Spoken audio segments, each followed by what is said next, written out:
পরিবর্তনের আওয়াজ তুলতে নয়, বাংলা বাঙালিকে পশ্চিমবঙ্গকে এত বড় উপহার দিতে এসেছেন।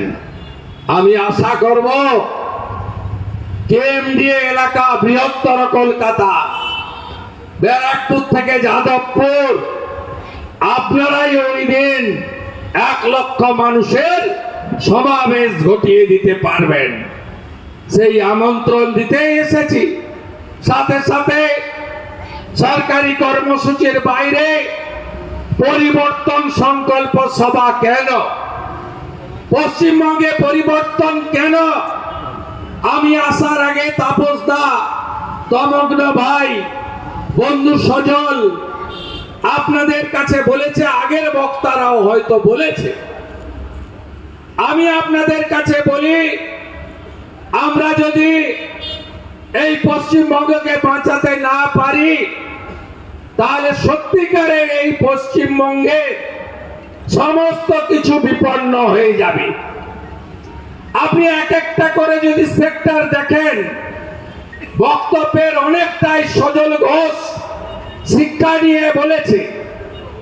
আপনি ভাবতে পারেন 3.5 মাস উচ্চ মাধ্যমিক ফলাফল প্রকাশের পরে অ্যাডমিশন হলো না, গোটা ভারতবর্ষে অ্যাডমিশন কমপ্লিট। জয়েন্টের রেজাল্ট বেরোলো না, এমবিবিএস এর ভর্তি বন্ধ। মাননীয়, আপনি কি জানেন national council of medical NCM 30-60 পরে মেডিকেলে ভর্তি হলে তার কোনো বৈধতা থাকবে না, অবৈধ হয়ে যাবে।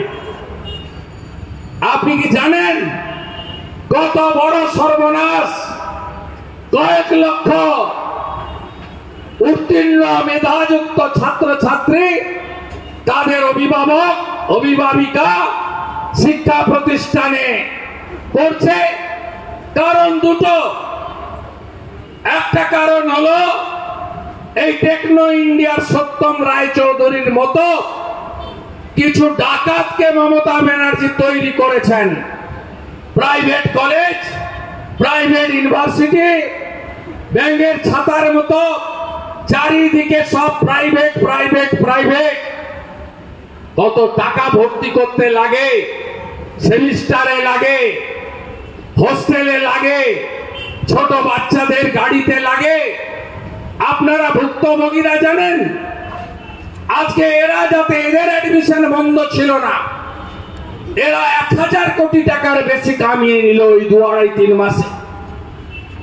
আর ওই 1000 কোটি তো একা খায়নি, তার ভাগ তো হরিশ মুখার্জি, হরিশ চ্যাটার্জি স্ট্রিটে গেছে। সেই জন্য দেখছেন না সবচেয়ে বেশি চিৎকার, সবচেয়ে বেশি লোকসভার ভিতরে কাগজ ছেড়ার কাজ করছে এরা। 30 দিন জেলে থাকলেই মন্ত্রিত্ব যাবে, মুখ্যমন্ত্রী হোক আর যেই হোক। এরা জানে যে আমাদের জ্যোতিপ্রিয় মল্লিক, পার্থ চ্যাটার্জিরা তো গেছে,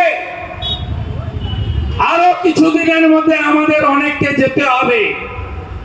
এই মুখ্যমন্ত্রী জানে পরিবর্তনের সরকার এলে এই মুখ্যমন্ত্রী যা যা কাণ্ড করে গেছেন তার সব তথ্য ডকুমেন্ট আমাদের হাতে আছে।